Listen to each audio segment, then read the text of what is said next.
Selanjutnya itu align item center, biar item itu akan ke tengah. Terus position relatif itu sama seperti posisi statik ya. Kita secara defaultnya itu posisinya itu statik, tapi kita ubah ke relatif. Terus di relatif itu dapat dipengaruhi top, right, button, sama left. Terus posisinya itu sesuai dengan flow halaman dengan penambahan gap atau jarak. Jet index, indexnya 1.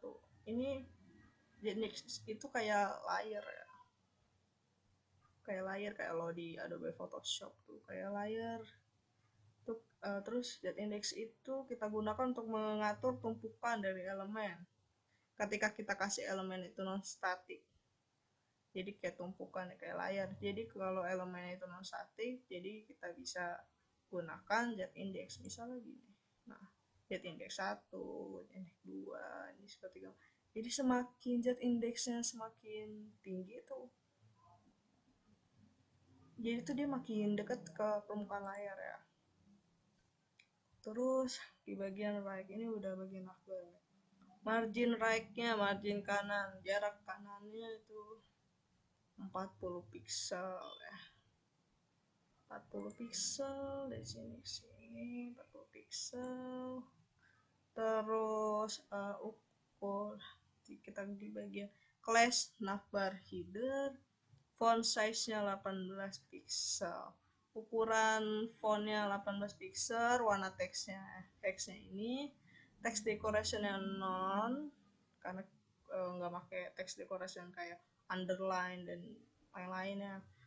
Terus transisinya kita pakai 3 detik, font weight-nya bold ya, ketebalannya ya, font weight ketebalan kita pakai bold. Terus navbar header pakai hover.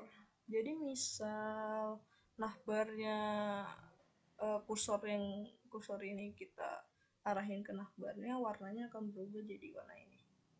Contohnya gitu ya. Contohnya kita ya dia bakal ganti warna pas kursornya diarahin.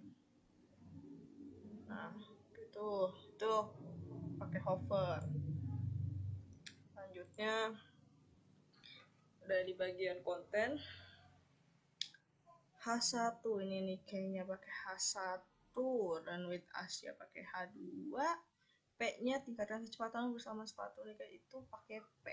Terus ada BR-nya, terus di sini kelas button ini, button yang ini targetnya underscore blank. Maksudnya misal kita klik buttonnya ini, nih klik buttonnya ini, maka dia bakal tab baru gitu, tab baru, jadi nggak di tab yang sama.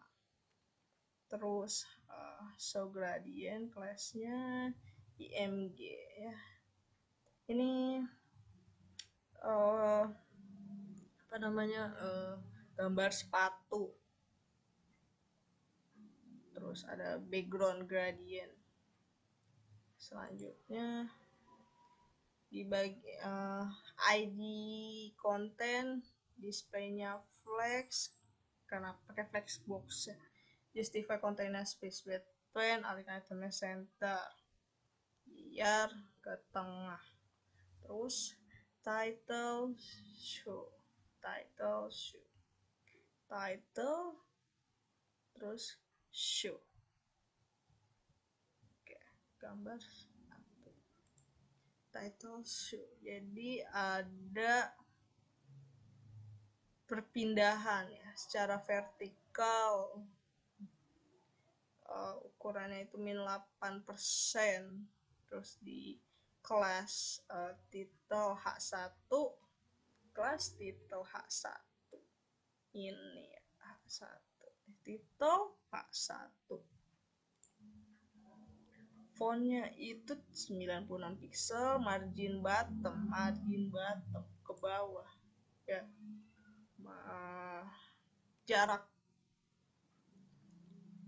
jarak bawahnya itu loh, jarak bawah, margin bottom ya.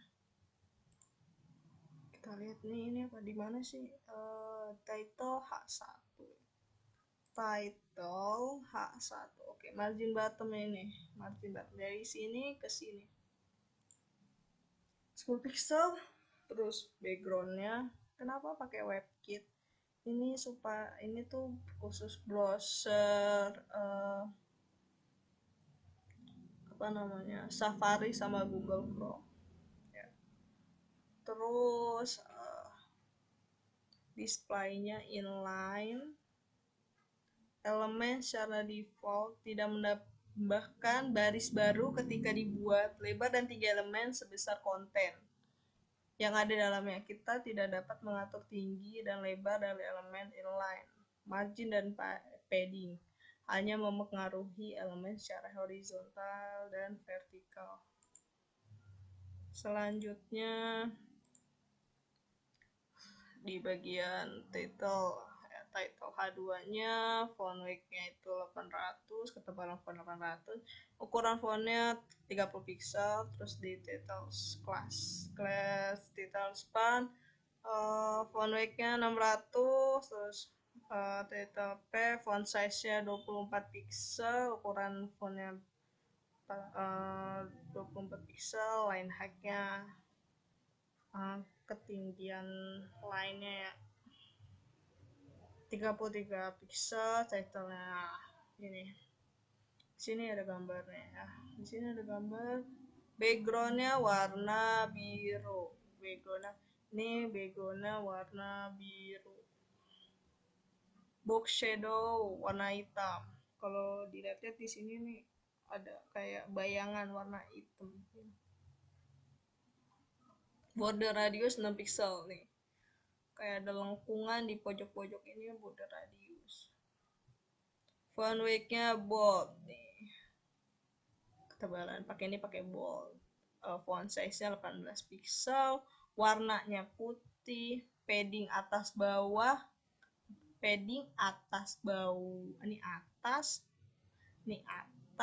ini bawah itu berapa? 12 pixel.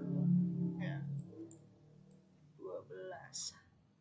Dan padding kanan kiri ya, kanan kirinya itu 18 pixel.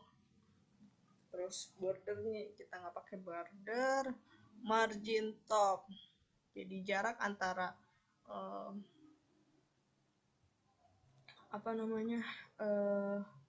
button sama elemen yang di atas ini. Di situ ada elemen teks itu 26 pixel, transisinya 5 detik, bordernya itu 2 pixel, solid transparan.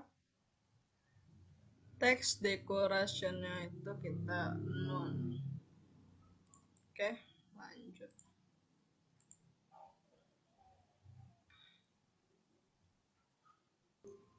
Oke, lanjut sekarang di BTN hover. Jadi kalau tombolnya atau kursornya kita